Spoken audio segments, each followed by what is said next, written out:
안녕하세요. 게이트 오브 위즈덤입니다. 이번에 소개해드릴 도서는 인생에서 8가지 일에만 집중하라입니다. 지은이는 양창정, 왕샤오 다니고 옮긴이는 하은지님입니다. 펴낸 곳은 미디어 숲입니다. 지은이에 대해 설명드리겠습니다.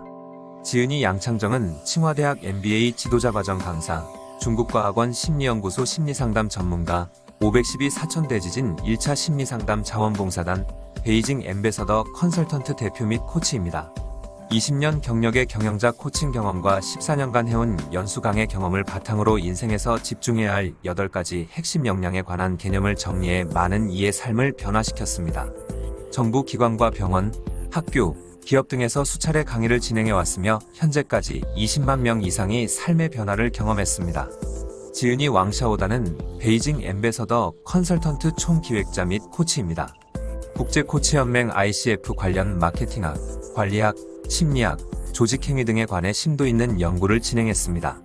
ICF 중국 소속 코치 자격으로 칭화대학, 베이징대학, 베이징 사범대학 등 수백 개의 우수 대학에서 대학생 ICF 코치단을 최초로 양성했습니다. 그럼 책 속으로 들어가 보겠습니다. 당신은 꿈의 저력을 어느 정도 믿는가? 영국에서 실제로 있었던 일이다. 오랫동안 교직에 몸담았던 브로디는 은퇴 후 여유로운 나날을 보내고 있었다. 하루는 그동안 서재에 쌓아두고 정리하지 못했던 오래된 책과 자료들을 정리하다가 상자 하나를 발견했다. 살면서 많은 일을 겪은 그였지만 그 중에서도 2차 세계대전은 결코 잊을 수 없는 기억이었다. 그 후로 정말 많은 것이 사라졌었는데 그때의 상자가 집안에 그대로 남아있다니?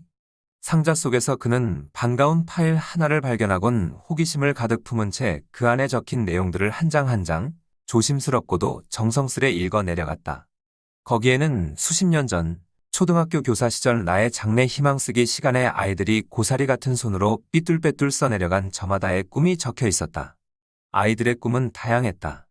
세상에서 가장 맛있는 요리를 만드는 셰프가 되고 싶다는 아이, 전 세계를 누비며 꿈을 펼치는 외교관이 되고 싶다는 아이, 자비롭고 아름다운 왕비가 되고 싶다는 아이. 그 중에서도 특히 그의 눈길을 사로잡은 것은 국회의원이 되고 싶다는 데이비드의 꿈이었다. 그도 그럴 것이 데이비드는 앞을 보지 못하는 시각장애인이었다. 데이비드는 자신이 영국 최초의 시각장애인 국회의원이 되고 싶다고 적었다. 그로부터 50년이라는 세월이 흐른 지금 그는 문득 아이들이 정말로 자신의 꿈을 이루었는지 궁금해졌다. 오랜 고민 끝에 그는 매체를 통해 공지문을 올렸다. 공공초등학교 재직 시절에 수업 관련 자료를 보관하고 있습니다. 당시 장래 희망쓰기 시간에 본인이 썼던 꿈이 궁금한 친구들은 제게 연락 바랍니다. 얼마 지나지 않아 당사자들에게 연락이 오기 시작했고 대부분이 그를 찾아와 인사를 나누고 어린 시절 자신이 꾸었던 꿈 파일을 가져갔다. 지난 수십 년 동안 그들의 삶에는 많은 변화가 있었다. 꿈을 이룬 이도 있었고 그렇지 못한 이도 있었다. 행복하고 평온한 삶을 사는 이도 있었지만 그렇지 않은 이도 있었다. 마지막으로 그의 손에 남은 건 데이비드의 꿈이었다. 그는 어쩌면 데이비드가 먼저 세상을 떠났을지도 모른다고 생각했다. 지난 50년 동안의 세상살이가 너무나도 혹독했기 때문이다.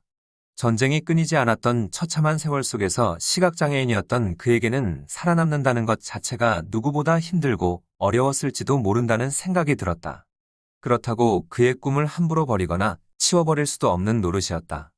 고심 끝에 그는 데이비드의 꿈을 개인 수집가에게 기증하는 편이 좋겠다고 생각하고 필요한 절차를 진행했다. 그러던 중 편지 한 통을 받았다. 발신인은 데이비드 블랭킷 교육부 장관이었다. 선생님, 안녕하십니까? 저를 기억하시나요?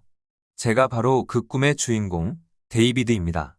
지금까지 제 꿈을 소중히 간직해 주신 선생님께 진심으로 감사의 인사를 전합니다.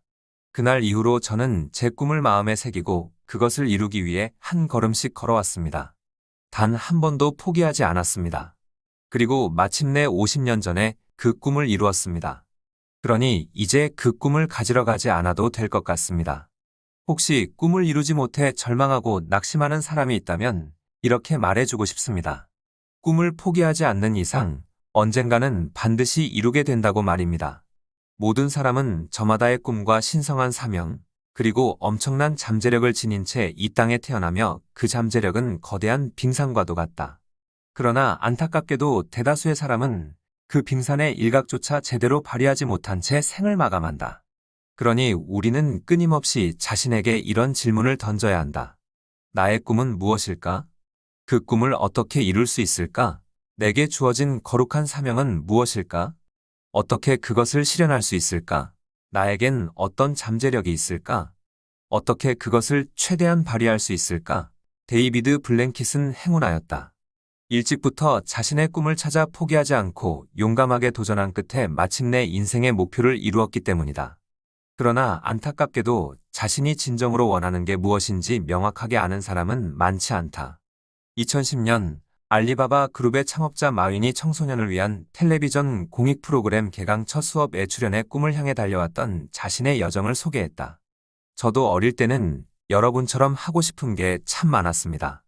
버스 기사도 되고 싶었고 티켓박스 직원도 되어보고 싶었어요. 한때는 경찰관과 군인을 꿈꾸기도 했습니다. 하버드 대학 진학을 목표로 공부한 적도 있었죠. 하지만 여러분도 아시다시피 저는 그 어느 것 하나도 이루지 못했습니다. 그렇지만 저는 절망하지 않았어요. 대신 꿈을 바꾸었죠. 심할 때는 1년에 7, 8번 꿈을 수정한 적도 있습니다. 물론 대부분은 이루지 못했지만 그건 중요한 게 아닙니다. 그보다 중요한 건 꿈이 지닌 힘을 믿고 그것을 이룰 때까지 계속해서 도전하는 거예요. 도전하는 사람에게 실패란 없다. 그저 잠깐 성공이 주어지지 않았을 뿐이다. 중요한 건 꺾이지 않는 마음이다. 인생이라는 길고 긴 여정 속에서 우리는 끊임없이 꿈을 꿀 수 있어야 하며 설사 커다란 장애물을 만났을지라도 그 꿈을 꺾어서는 안 된다.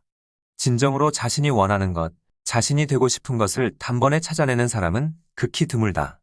어쩌면 10개의 꿈 중에 단 하나도 이룰 수 없을지 모른다. 그렇다 해도 우리는 계속해서 도전해야 한다.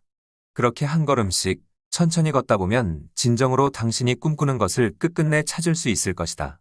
느리게 가는 것이 때로는 가장 빠르다. 현대인들은 평소 밥 한 끼 제대로 먹을 시간조차 없을 정도로 바쁘게 살아간다. 언제나 시간이 없다면서 발을 동동 구르는데 아이러니하게도 할 일은 점점 더 늘어나는 형국이다. 그런데다 늘 에너지를 최대한으로 쏟아붓기 때문에 만성 피로를 호소한다. 더욱 의아한 것은 막상 휴식 시간이 주어지면 어찌할 바를 몰라서 우왕좌왕한다. 그렇게 쉬고 싶어 했는데도 그 여유를 어떻게 즐겨야 할지 모르는 것이다. 그러고는 결국 이런 고민에 빠져든다. 나는 대체 뭘 위해서 그렇게 열심히 살았을까? 난 지금 어디로 가고 있는 거지? 어릴 때부터 똑똑한 아이가 있었다. 학업 성적이 뛰어나 부모에게는 물론 주변 이웃과 친구들에게도 늘 자랑거리였다. 한 번도 주변 사람을 실망시킨 적이 없던 그는 모두가 알아주는 명문대학에 순조롭게 입학했다. 그런데 문제가 하나 있었다. 공부는 잘했지만 유난히 내성적이었던 그는 무리 속에 잘 섞이지 못했고 사람들과 대화도 잘 나누지 못했다. 특히 부모님의 전폭적인 지원을 받아 오로지 공부에만 몰두했던 탓에 공부 빼고는 할 줄 아는 게 아무것도 없었다. 살면서 세탁기 한 번 돌려본 적 없는 그였다. 대학에 진학한 이후에도 그에게 가장 중요한 우선순위는 공부였다. 모든 과목에서 뛰어난 성적을 받은 덕분에 학과 장학금은 늘 그의 차지였다.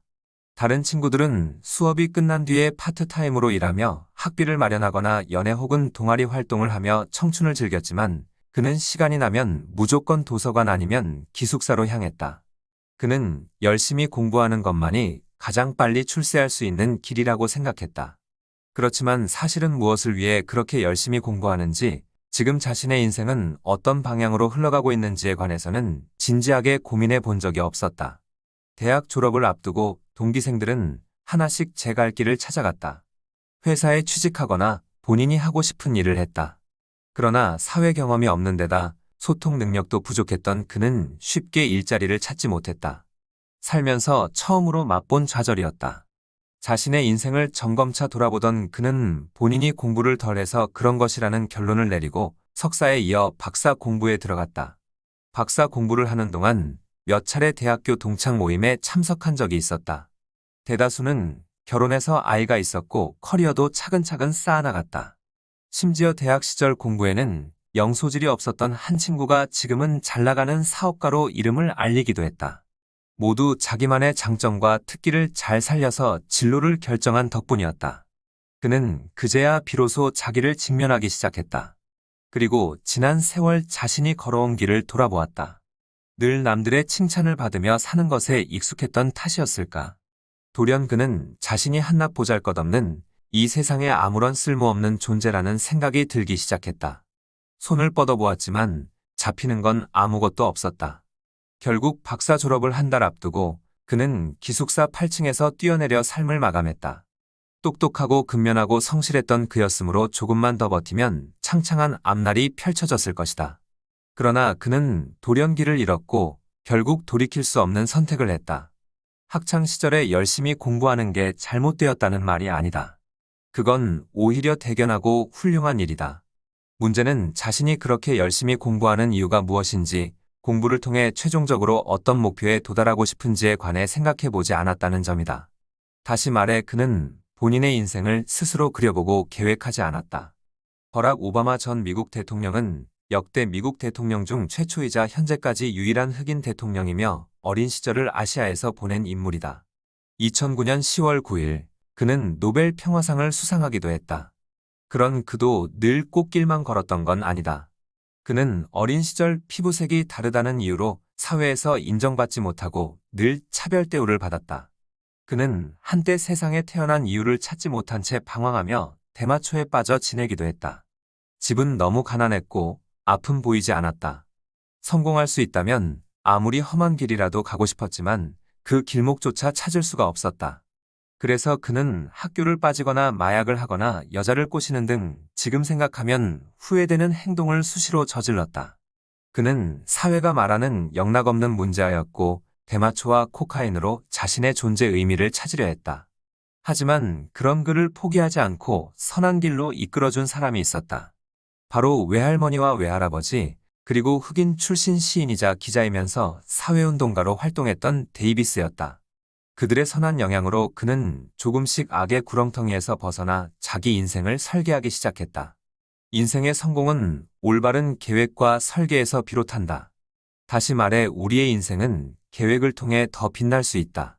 인생을 잘 계획하면 긍정적인 에너지와 자원을 얻어 꿈을 이루는 데 사용할 수 있다.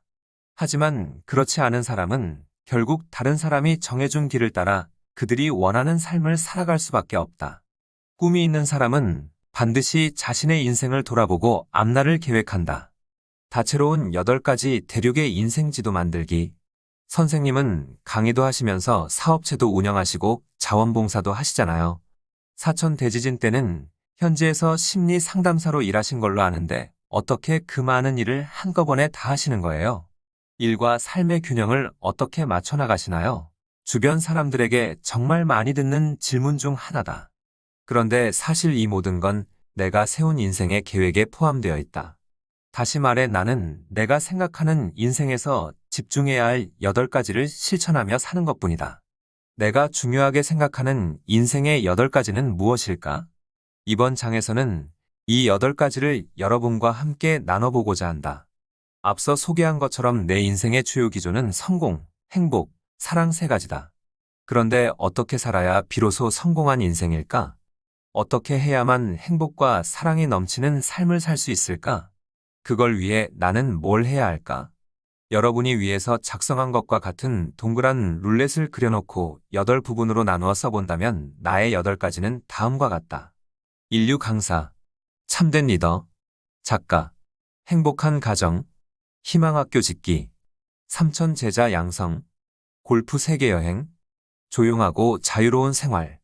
이렇게 8가지를 하나씩 구체적으로 나열하고 보니 내가 뭘 하고 싶은지, 뭘 원하는지 더 명확히 보였다. 만약 살면서 이 8가지를 다 할 수 있다면 나는 그야말로 행복과 사랑이 넘치는 성공한 삶을 살아낸 것일 테다. 그런 생각을 하자 가슴이 벅차올랐다. 진정한 삶의 목적과 의미를 찾은 듯했고 진정한 나를 찾은 것 같아 기쁨이 샘솟았다. 분명히 여러분도 그 8가지를 찾아내고 정리하고 나면 나와 같은 느낌을 받을 수 있을 것이다. 그런데 이 과정에서 유념해야 할 몇 가지가 있다. 8가지는 실질적인 의미의 숫자나 데이터가 아니다. 이 책의 제목을 보면서 많은 사람이 왜 하필 8가지야? 라는 의문을 품을 수 있다.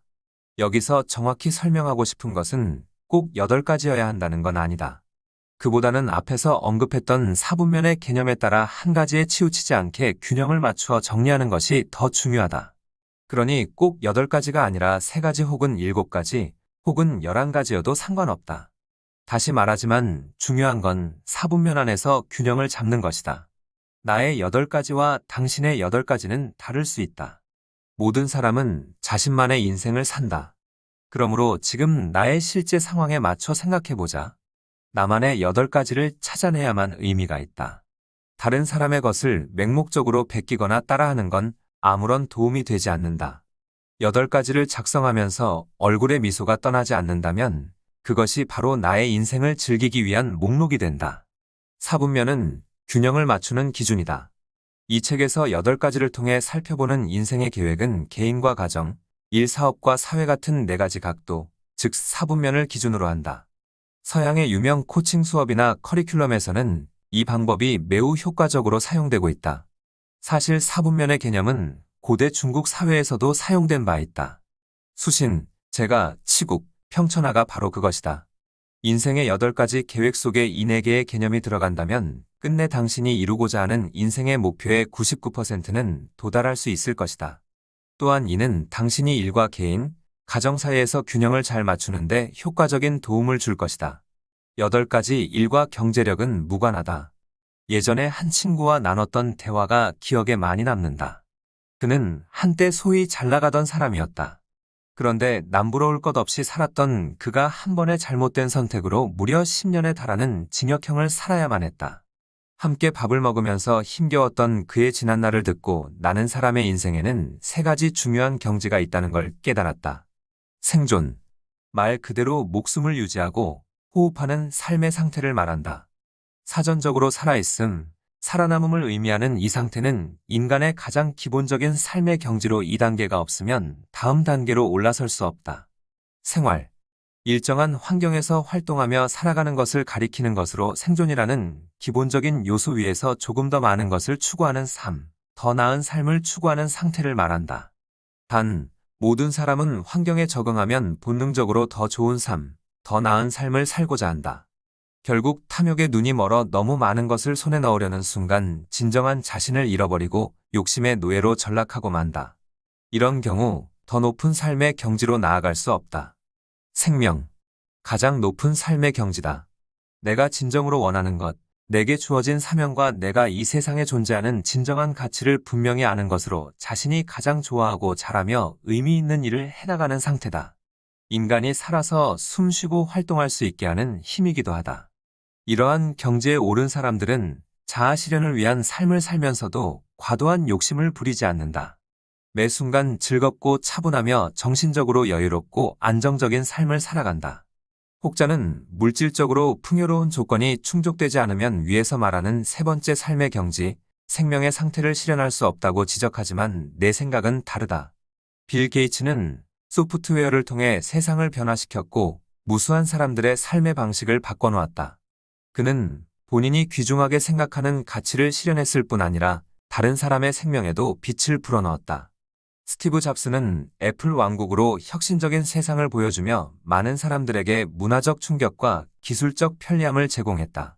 춘추전국 시대의 장자는 이웃들에게 쌀을 빌어먹으며 평생 가난한 삶을 살았지만 자신만의 생명을 살아냈다.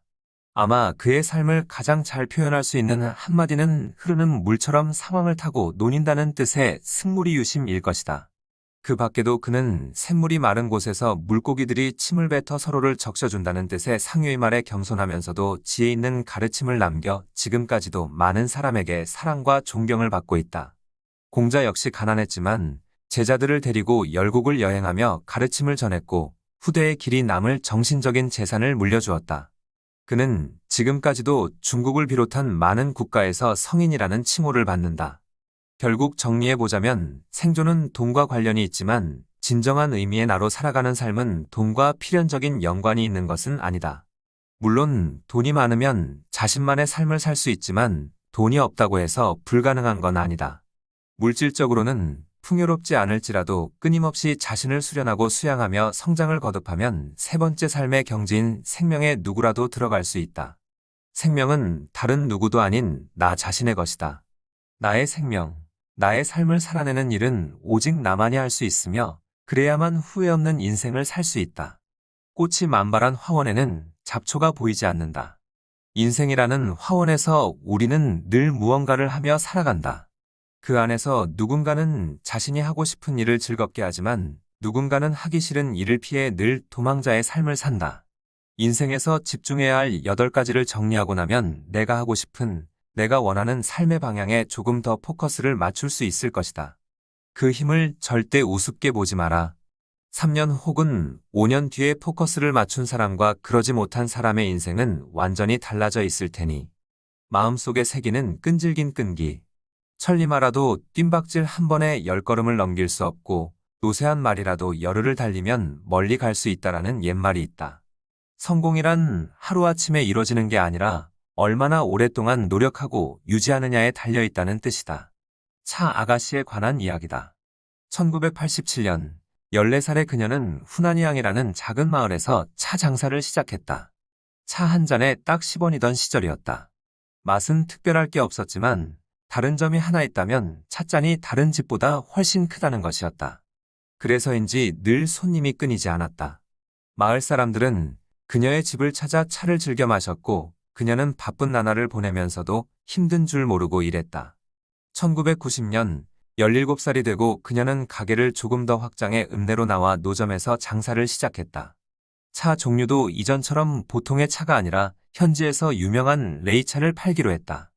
레이차는 제조 방법도 까다로울 뿐 아니라 물에 대한 연구도 많이 해야 했다.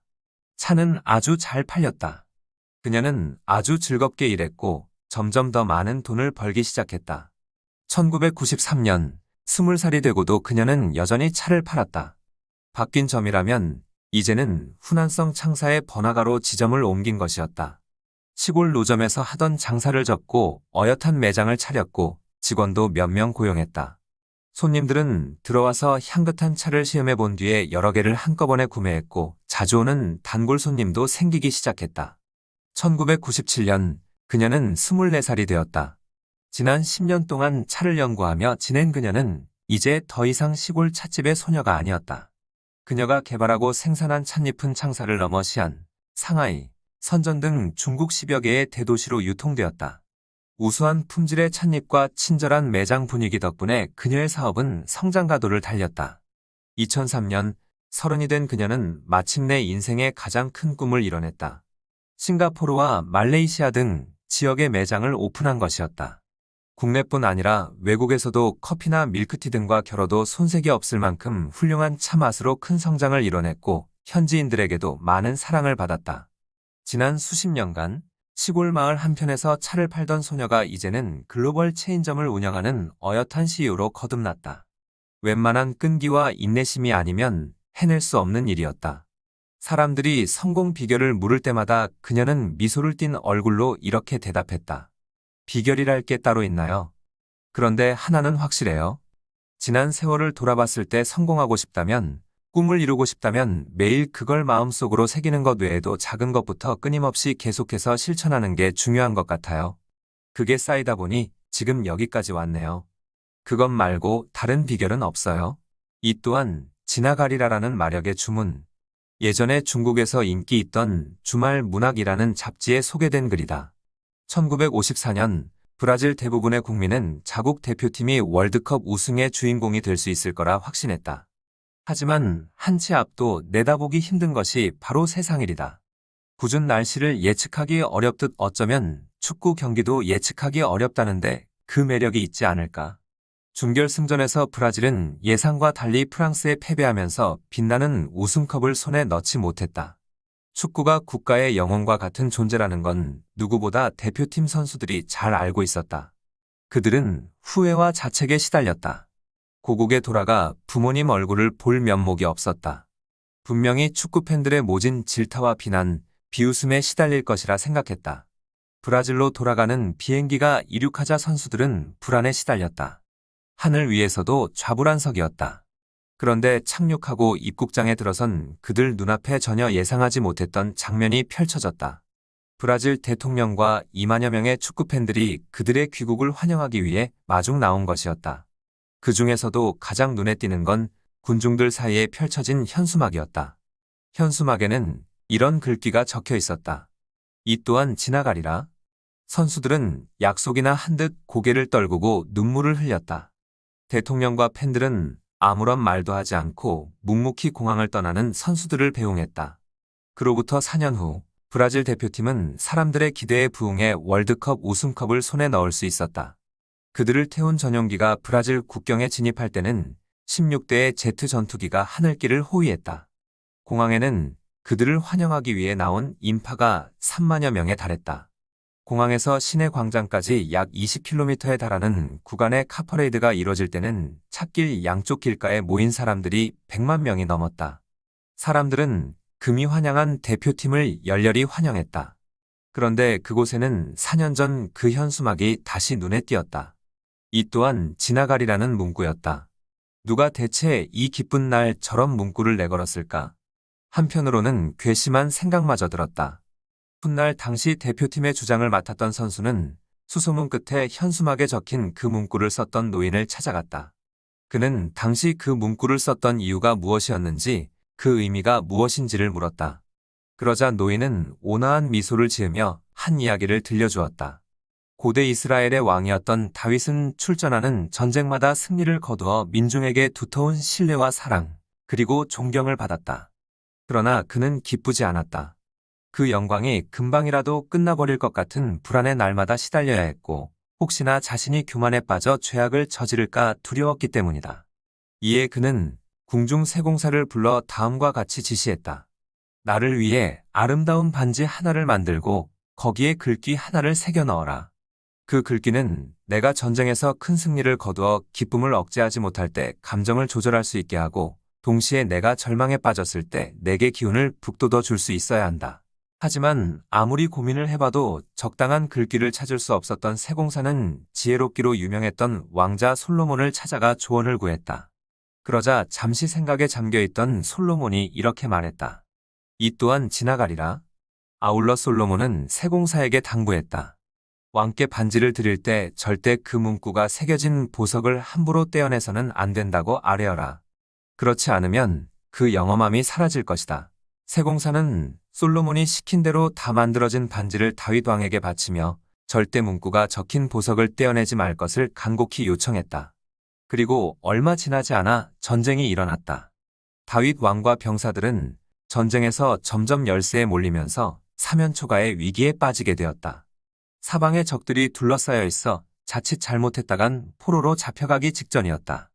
왕은 강과 갈대숲 사이에 몸을 숨긴 뒤 고여있던 빗물로 갈증을 해결하다가 문득 물에 비친 자신의 모습을 보고는 갑자기 몰려드는 절망감에 휩싸였다.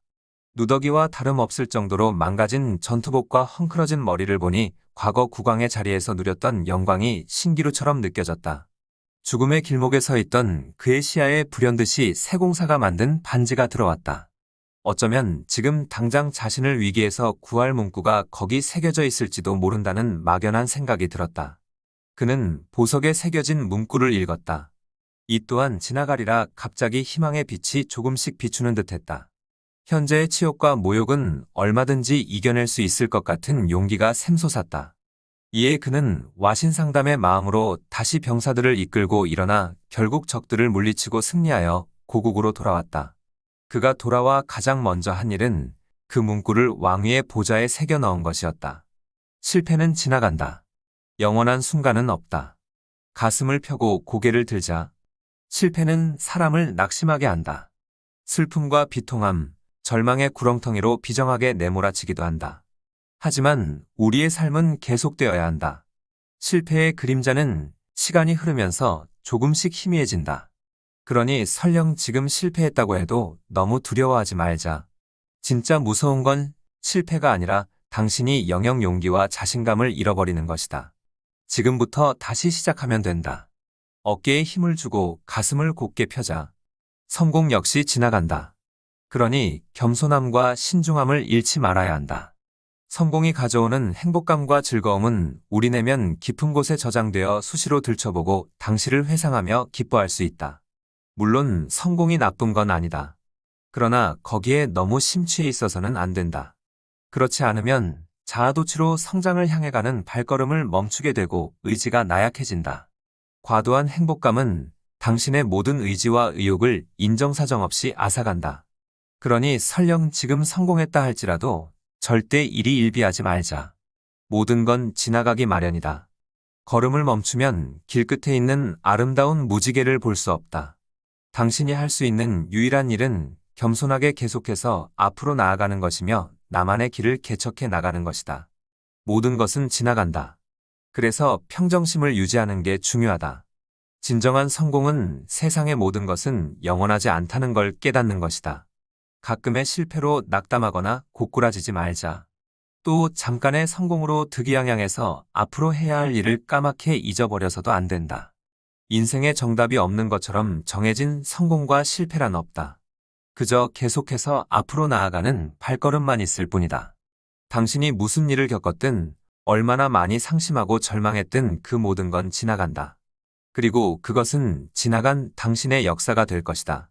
그러니 주변의 모든 것을 소중하게 생각하고 지금 현재의 삶을 아끼고 사랑하고 살아내야만 한다. 그러려면 평정심이 필요하다. 모든 것은 합하여 선을 이룬다라는 말이 있다. 실패를 겪은 사람은 실패 속에서 처절한 고통과 아픔을 느낀다. 그것을 마음 깊이 새기면 다시는 같은 실패를 반복하지 않는다. 성공을 경험한 사람도 성공의 아름다웠던 기억을 마음에 새기면 그것을 발판으로 더 열심히 정진할 수 있다.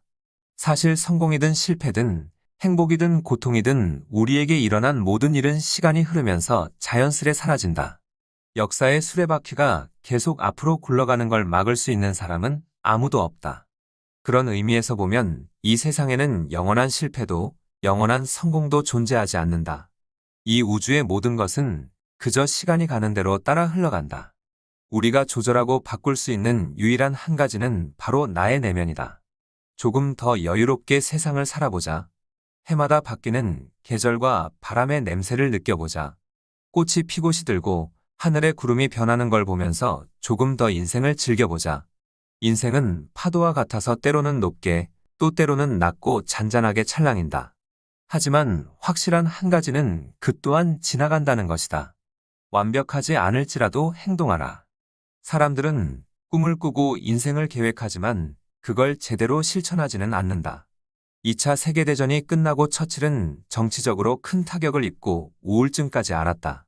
마침 그의 이웃집에 화가가 살고 있었는데 가족들은 그에게 옆집에 가서 그림을 배워보는 것은 어떻겠냐고 권유했다. 그림을 배우던 첫날, 정치 무대에서 언제나 과감하고 용맹한 모습을 보였던 그는 순백의 캔버스 위에는 무엇을 그려야 할지 몰라 오랫동안 망설였다. 그러나 그림을 그리려면 붓을 들어 뭐라도 그려야만 했다. 그게 시작이었다. 그저 앉아만 있다고 무언가 시작되지는 않는다. 혹시 당신에게도 그런 경험이 있는가? 새로운 시작 앞에서 선뜻 결정을 내리지 못하고 계속 망설였던 경험 말이다. 혹시나 잘못된 선택을 할까봐, 책임질 수 없는 결과를 낳을까봐 두려워하지 않았는가? 완벽하지 않은 시작을 두려워해서는 안 된다. 모든 조건을 하나도 빠짐없이 완벽하게 갖추고 시작하긴 어렵다. 그렇게 해서는 생각만 하다가 시작도 못 해보고 끝나는 경우가 허다하다. 그날 오후, 처칠 역시 불완전한 시작 앞에 서 있었다. 캔버스를 수십 분 노려봤지만 대체 어디에서부터 붓질을 시작해야 할지 전혀 감이 잡히지 않았다. 너무 완벽한 시작만 생각하고 있었기 때문이다. 그 모습을 오랫동안 옆에서 지켜보던 화가는 아무런 말도 하지 않다가 그의 팔레트를 들어올려 캔버스를 향해 확 뿌렸다. 하얀 종이는 순식간에 물감으로 뒤덮이고 말았다. 뭔가 대단한 그림이 그려질 것으로 기대됐던 캔버스가 엉망이 된 것이다. 그런데 그 순간 처칠은 갑자기 마음이 편안해지는 걸 느꼈고 그제야 붓을 들어 그림을 그리기 시작했다. 이것이 그의 첫 작품 활동이었다. 형편없는 그림이었지만 마음만은 너무나도 평안했다. 그 후로 그는 그림 그리는 걸 멈추지 않았다. 정치 활동을 하면서도 수십 년 동안 그림을 그린 그는 독특하면서도 과감한 화풍의 유화를 많이 그렸다. 중요한 건 그가 그림을 그린 후부터 자신감을 되찾기 시작했고 정치적으로 다시 일어서면서 자기 자리를 찾아갔다는 것이다. 어느 기업에서 강의를 하기 전에 아이스 브레이크를 했던 적이 있다. 이 시간은 한 신입 사원이 내놓은 질문에서 시작되었다. 그는 오랫동안 면담하며 공감대를 형성한 고객이 돌연 문제를 제기하며 태클을 걸어올 때는 어떻게 해야 할지 몰라 고민이라고 했다. 사람들은 서로 다른 각도에서 다양한 의견과 전략을 제시했다. 그 순간 강의가 아주 수준 높은 소통 교육 실전편으로 바뀌었다. 사람들은 집단 지성을 통해 서로의 지혜를 나누었다. 그리고 마지막으로 그 신입사원에게 감사의 인사를 전했다. 자신의 부족함을 다른 사람에게 기꺼이 공개한 그의 용기와 행동이 고마웠기 때문이었다. 그날 교육이 끝난 뒤 이어진 다음 시간에서도 감동적인 일이 일어났다. 그때 그 사원은 궁금증을 해결한 뒤에 건의를 하나 했다. 그는 신입사원이라면 좀 전에 이야기했던 비슷한 상황을 모두 겪게 될 테니 그것을 하나의 자료로 만들어 배포하는 것이 어떻겠냐는 것이다. 그 자리에 있던 모든 신입사원이 만장일치로 찬성했다. 정상적인 업무 프로세스대로라면 해당 업무는 인사교육팀에서 진행하는 게 맞겠지만 그날은 각 부문별로 먼저 나서서 관련 자료를 수집하고 초안을 만드는 일을 진행했다. 흔히 이런 경우에는 프로세스대로 모든 자료가 다 모이고 사례를 완성한 뒤에 진행하는 것이 일반적이다. 하지만 그들은 달랐다. 지금 당장 시작하자는 것이었다. 물론 부서별로 만든 자료가 완벽하진 않을 수 있지만 제작 과정에서 또 한 번 배울 수 있다는 게 그들의 견이었다. 회사에는 프로세스가 존재하지만 그것을 융통적으로 활용할 때 더 많은 기회와 혁신을 만들어낼 수 있다. 행동과 완벽한 결과, 그 사이에는 팀의 헌신과 공헌, 실천하는 용기, 지혜를 기꺼이 나누고자 하는 마음이 존재한다. 그리고 이것이 존재하는 회사와 기업은 크게 성장한다. 그날의 교육을 통해 우리는 행동과 실천의 중요성을 깨달았다. 실패와 실수를 두려워하지 말자. 행동하는 사람, 약점을 직시하고 인정하는 사람은 계속 성장한다. 그런 사람의 미래는 꼭 성공한다. 성장하는 시간이 쌓이다 보면 성공은 자연스레 찾아오게 되어 있다. 지금 무언가를 시작하는 사람이라면 완벽하지 않을지라도 행동해야 한다. 완벽한 시작, 완벽한 때란 없다. 완벽하지 않을지라도 행동하라. 완벽한 때가 있다고 생각하고 기다리는 사람들은 그 과정에서도 종종 망설이다가 기회를 잡지 못한다. 그러고는 실천하지 못하는 이런저런 이유와 핑계를 찾는다. 가만히 기다리기만 하면서 성장하는 사람은 없다. 능력이 뛰어나야만 문제를 해결하는 게 아니다. 문제를 과감히 직면하고 행동하기 때문에 능력이 생기는 것이다. 이상으로 이 도서의 소개를 마치겠습니다. 저는 더 좋은 도서로 다시 찾아뵙겠습니다. 감사합니다. 구독과 좋아요, 알림 설정은 영상 제작에 큰 힘이 됩니다. Get of Wisdom 채널이었습니다. 감사합니다.